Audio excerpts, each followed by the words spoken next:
On August 27, 2015, what began as a routine morning would soon turn into a nightmare.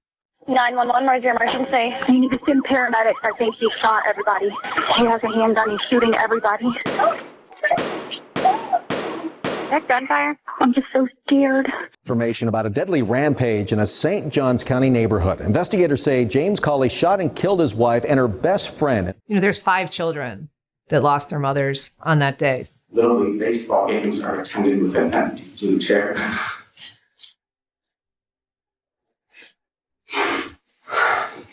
For Lindy to sit in and watch Patrick play. Always take domestic violence seriously, because you never know at what point it might escalate and something happen like what happened to Amanda. Amanda and James Cawley Jr. carefully selected their family home in the tranquil community of Mirabella, St. Augustine, Florida, a locale celebrated for its upscale, resort-style ambiance. This picturesque setting was the backdrop for the life they dreamed of for their children. Mirabella's reputation for offering a blend of luxury and convenience was reflected in the Cawleys' seemingly perfect existence. Neighbors vividly remember James joyfully playing with their young children, Trey, who was 6 in 2015, and Avery, then just 4, in the quiet safety of their cul-de-sac. The Cawleys were known for their warm and welcoming demeanor, often hosting lively gatherings where the sounds of laughter and camaraderie echoed through their home. However, beneath the surface of this idyllic life, the once close-knit couple began to grow apart. Yet they navigated this distance with a composed grace, never letting their private struggles disrupt the image of harmony they projected to the world. Whatever turmoil existed between them remained behind closed doors, carefully concealed, leaving only the outward appearance of a life filled with joy and perfection. It was precisely because of the seemingly perfect life the Cawleys led that the events of August 27, 2015, shocked the entire neighborhood to its core.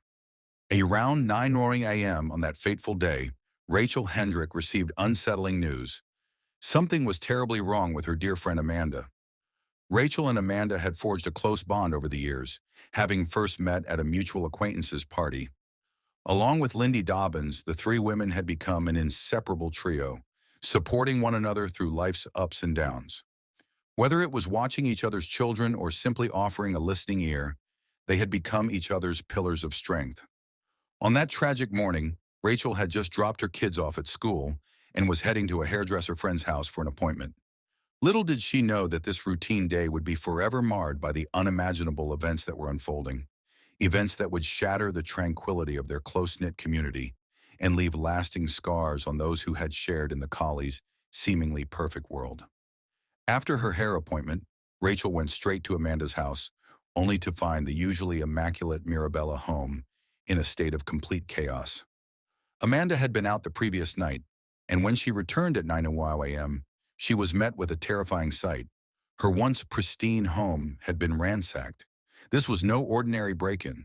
Nothing was stolen, but everything had been rifled through, torn apart as if someone was desperately searching for something, perhaps evidence of a hidden secret.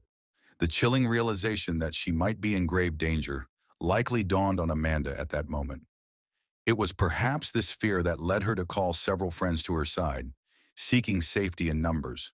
But tragically, safety was an illusion that morning. Inside the home were 4 people: Amanda, Lindy, Rachel, and Lamar Duberly. Lamar was Amanda's boyfriend, whom she had met in April after formally separating from her husband James in June. The atmosphere in the house was thick with unease as the group tried to make sense of the situation, unaware of the imminent danger that was about to strike, forever altering their lives. Lamar Duberly was no ordinary man. He was ex-military, having attended the prestigious U.S. Naval Academy and the Marine Corps University, and even worked at the Pentagon. His impressive background extended into corporate management, where he met Amanda while they both worked at Fanatics, a sportswear company. As Amanda's marriage with James began to unravel, she and Lamar grew closer, eventually starting a relationship after her separation. So it was no surprise that when Amanda discovered her home ransacked on that fateful Thursday morning, Lamar was the first person she called. Along with Lindy and Rachel, he rushed to Amanda's side, determined to comfort her and help restore a sense of safety in the home that now felt so violated. Amanda led her friends through the house, showing them the unsettling damage done to her property. Lamar, taking charge, showed Rachel the damage in the garage while Amanda and Lindy remained upstairs, trying to make sense of the situation. The air was thick with tension and unease as Lamar and Rachel returned to the living room, unaware that the day's troubles had only just begun. What had started as a morning of shock and confusion was quickly spiraling into something far more sinister, and none of them could have predicted the devastating events that were about to unfold. The attacker was none other than Amanda's estranged husband, James. In a horrific turn of events, James stormed into the house that had once been a symbol of their family's happiness and opened fire on Rachel and Lamar. The sound of gunshots shattered the peaceful quiet of the morning, echoing through the home that had once been filled with laughter and warmth. Windows exploded under the impact of the bullets as James aimed to kill, turning the place where they had shared so many memories into a scene of terror and violence. What had once been a sanctuary was now a battleground, and the lives of those inside were hanging by a thread. James was in the backyard, gun in hand, his rage palpable as he shouted over and over, "Where is he? Where is he?" Lamar quickly understood the terrifying reality. James, Amanda's estranged husband, was hunting for him. As Amanda's new boyfriend, Lamar was the target of James's fury, driven by a jealous rage that had pushed him to the brink. The realization hit Lamar like a wave. James was armed, unhinged, and determined to exact revenge. Every second counted as Lamar grappled with the knowledge that his life was in imminent danger, with James ready to pull the trigger without hesitation. In a desperate bid to save everyone, Lamar yelled for them to run. He bolted out of the house, racing through the garage and ducking under the door as it opened just enough for him to escape. He sprinted between two houses in the cul-de-sac, his heart pounding as he tried to put as much distance as possible between himself and the armed man on a rampage. Meanwhile, Amanda and Lindy, who were further from the exit, found themselves trapped with no way out. Their only option was to retreat into the master bedroom. Rachel, sensing the danger, followed them upstairs. In a panic, Amanda hid herself in the bathroom, hoping the door would shield her from the violence outside. Rachel and Lindy, with no other place to go, quickly barricaded themselves inside the closet, praying that the flimsy barrier would be enough to protect them from the wrath of an enraged James. The once peaceful home had turned into a fortress of fear, with each second feeling like an eternity as they waited in terror, hoping to survive the nightmare unfolding around them.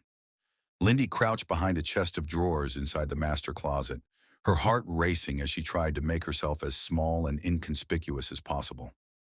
Rachel, trembling with fear, did her best to barricade the closet door, frantically pushing against it with whatever she could find, knowing it might be their only defense.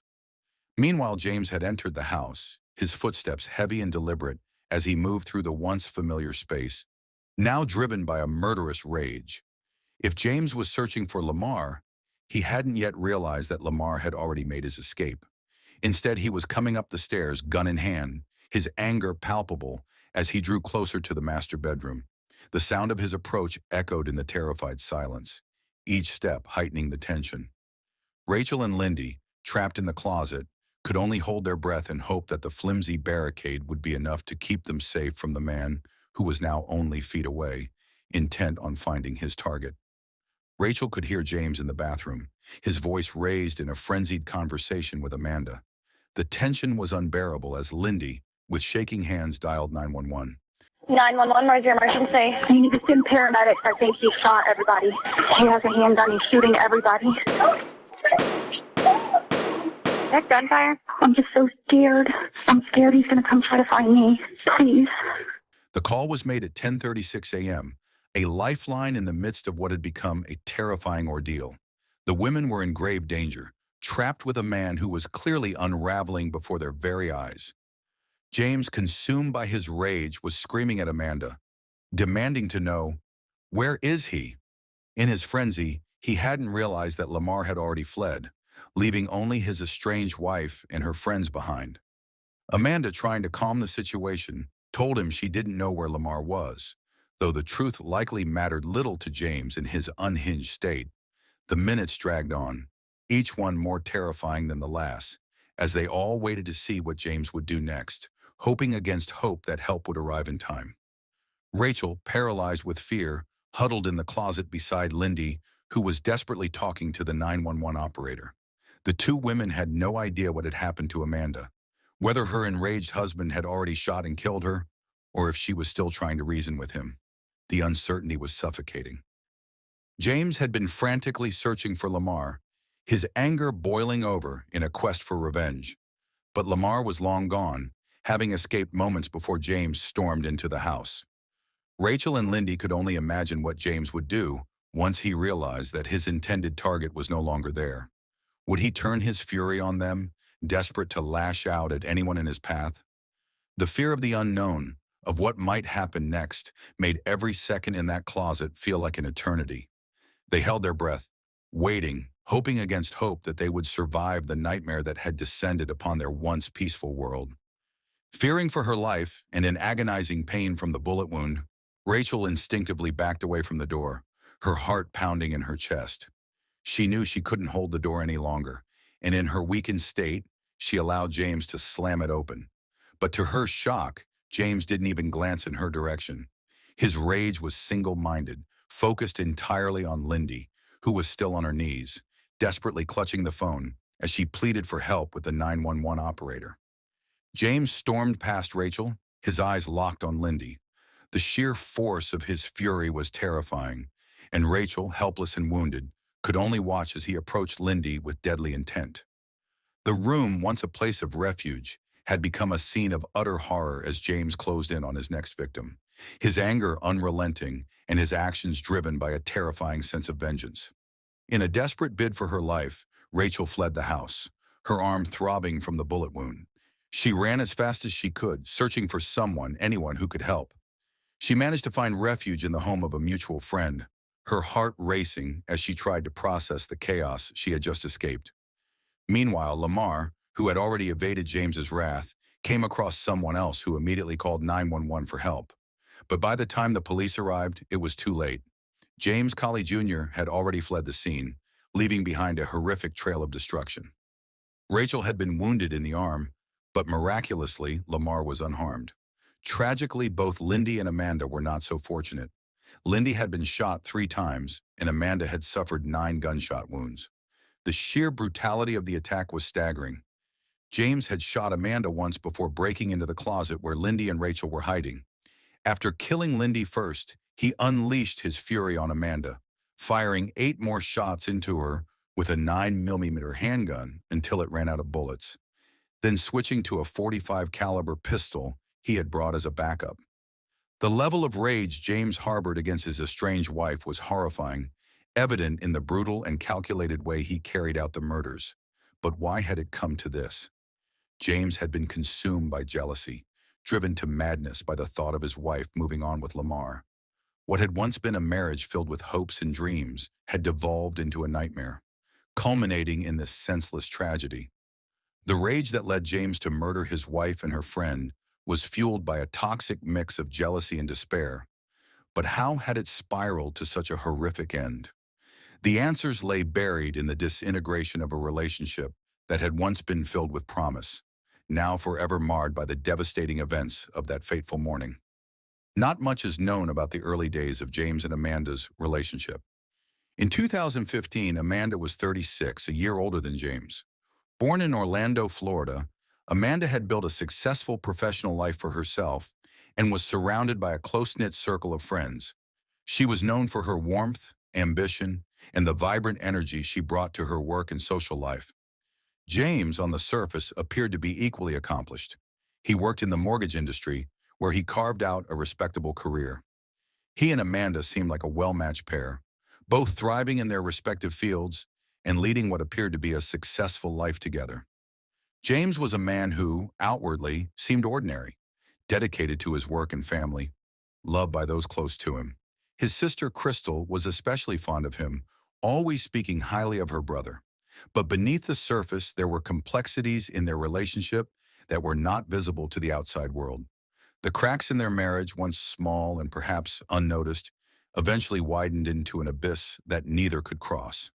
As their relationship unraveled, the pain and frustrations that had been simmering for years came to a tragic and violent head, revealing a side of James that no one, not even those closest to him, could have anticipated.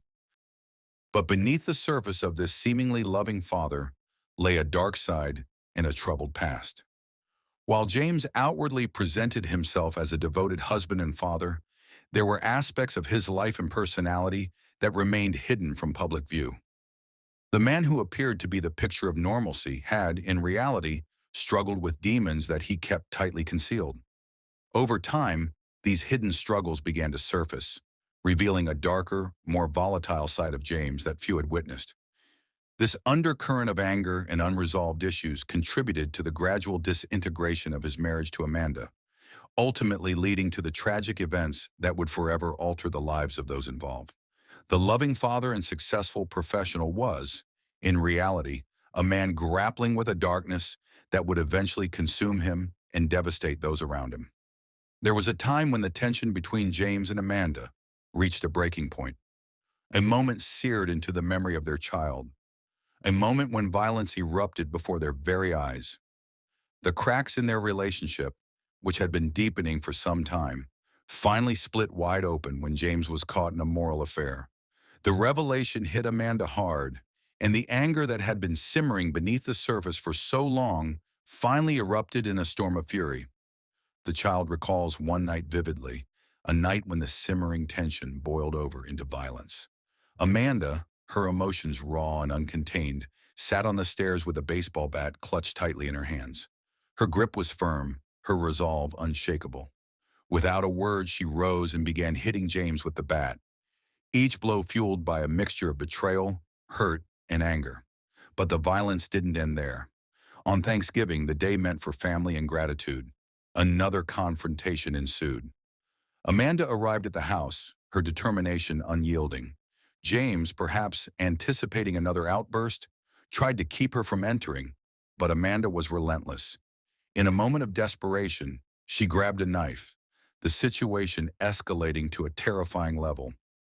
These moments marked the descent of their relationship into a place of darkness and chaos, where love was overshadowed by betrayal and anger.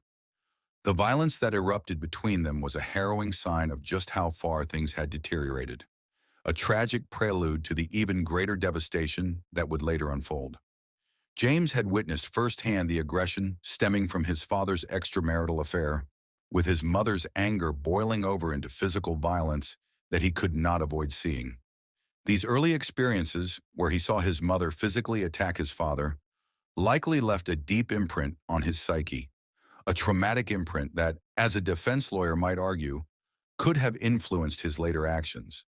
The violence he witnessed in his childhood may have planted seeds of unresolved anger and a distorted view of relationships and conflict. By August 27, 2015, James and Amanda were already separated, having been apart for months. Despite the separation, the unresolved issues and lingering emotions between them simmered just below the surface.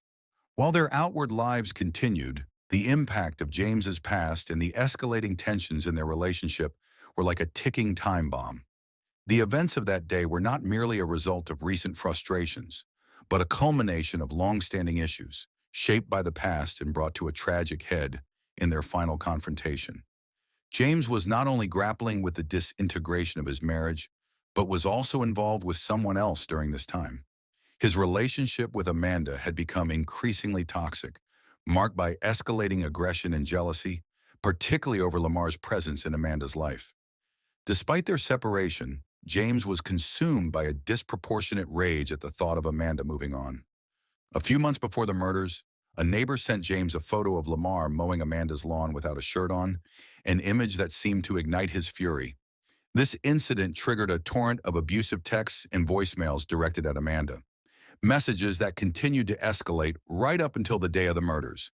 In one of these messages, James texted Amanda, "Oh, and your boyfriend has been parking at the playground and walking around the back. The whole neighborhood knows. You should just have him park out front like a man. Yeah, everyone knows what you are. Don't worry, I will speak with him face to face sooner than later." Amanda, trying to defuse the situation, responded, "He's not my boyfriend, like I've told you before. He helps me with the yard work, paint, moving furniture, etc. But James, refusing to believe her, replied, "So why doesn't he park in the driveway if he isn't hiding? And I guess he is married, right? I have a pic of him." These text messages were thinly veiled threats, an ominous precursor to the violence that was about to unfold. James had a history of acting on these threats. Amanda had already secured a domestic violence injunction against him, which he had violated by taking her clothes from her house and setting them on fire in the yard. Despite this blatant violation, James appeared in court on the morning of August 27th, calm and collected, less than an hour before he would commit the horrific murders of his wife and her friend. The contrast between his courtroom demeanor and the violent rage he unleashed afterward was a chilling reminder of the darkness that had been festering within him, culminating in a tragic and brutal end. James exhibited deeply contradictory behavior in the days leading up to the murders. On August 26th, just one day before the tragedy, he sent Amanda a text that seemed conciliatory, saying, "Please try to start forgiving me so we can move on. I really miss you and our family being together." But this apparent plea for reconciliation was quickly overshadowed by another invasive and aggressive act. Around 4 a.m. on August 27th, James broke into Amanda's house searching for evidence that she was seeing someone new. Fueled by jealousy and rage, he found what he was looking for, adult toys and men's clothing, and in a fit of anger, he ransacked the house. When Amanda returned home later that morning at 9 a.m., she was confronted with a terrifying scene of destruction. It was this shocking discovery that led her to call Rachel and Lindy, inviting them over for what would tragically be their final moments. After vandalizing her belongings, James texted Amanda again, his tone shifting from rage to desperation. "You're an awesome person. Don't take me from my kids. It's all I have. Call me or I'm going to come find you." This ominous message was one of the last communications he would have with her before committing the ultimate act of violence. Though Amanda did call him, leading to an argument at 9:41 a.m., just 10 minutes after James left the courthouse, it didn't deter him from following through on his threats. From the courthouse, James made a series of stops, first to a gas station, then to his sister's house where he had been staying, and finally back to the gas station to buy fuel. During this time, he must have armed himself with 2 handguns, a 9mm and a .45 caliber, as by the time he reached Amanda's house, he was fully equipped to carry out his deadly intentions. On his way to Amanda's, James made a call to his father. A dog walker nearby overheard the conversation, later testifying that she heard James's father pleading with him. "Please, please, son, come back and get your truck. Everybody knows what you've been through." To this, James responded in a voice filled with despair, "I just can't take this anymore." These final moments leading up to the murders paint a harrowing picture of a man driven to the edge by a combination of jealousy, anger, and unresolved emotional turmoil. Despite his outward pleas for reconciliation, James was caught in a downward spiral that ended in unimaginable violence, leaving a trail of devastation in its wake. When James arrived at Amanda's house, he parked on an adjacent street and approached from the rear, discarding all caution. His intentions were clear as he opened fire on Rachel and Lamar in the living room, a man on a terrible mission who wouldn't stop until 2 people lay dead. After brutally killing Lindy and Amanda, James fled the scene, leaving behind 2 witnesses, Rachel, who was mildly injured, and Lamar, who had miraculously escaped unharmed. The police, aware of the severity of the situation, immediately launched a manhunt to capture him. Later that same night, James was found in Norton, Virginia. His reckless driving had nearly run another vehicle off the road, prompting the driver to call 911. She described the frightening encounter, saying, "He was stopped in the middle of the road. I had to stop. He was on me. My kids are scared. My mom had to sit in the back of my car to keep them calm. They're scared and I have a newborn." Norton police quickly responded and stopped James in his car. He was found in possession of several firearms. A background check revealed that he was wanted for homicide in Florida, and he was arrested on the spot. James was subsequently charged with multiple counts, including the first-degree murder of Amanda Colley, the first-degree murder of Lindy Dobbins, the attempted first-degree murder of Rachel Hendrick, the attempted first-degree murder of Lamar Duberly, burglary with assault or battery, burglary of a dwelling, and aggravated stalking after an injunction.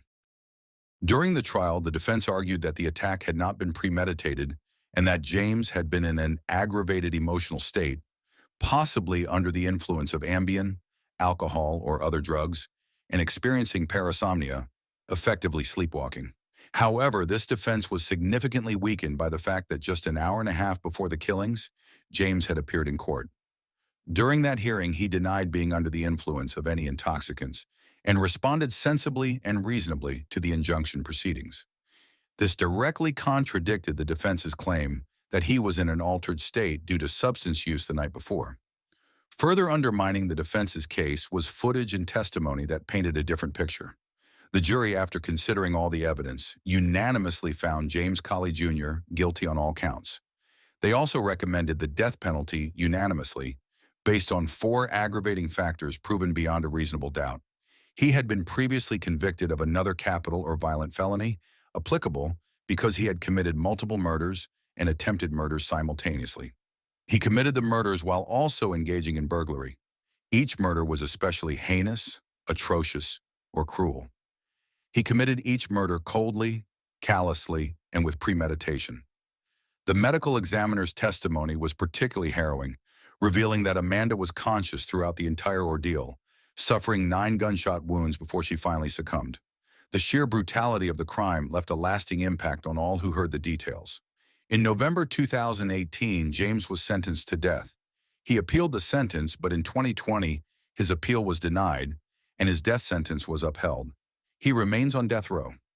Meanwhile, the 2 children he had with Amanda are now living with their grandparents, and Lindy Dobbins' 3 children, who were 16, 10, and 9 at the time of the murders, continue to live with their father. The scars of this tragedy run deep, leaving behind a legacy of pain and loss for the families involved. How do you think James Colley Jr.'s traumatic past and the violence he witnessed in his childhood influenced his actions leading up to the tragic events of August 27, 2015? What could have been done differently to prevent the escalation of aggression and ultimately the horrific outcome in the Colley Dobbins case?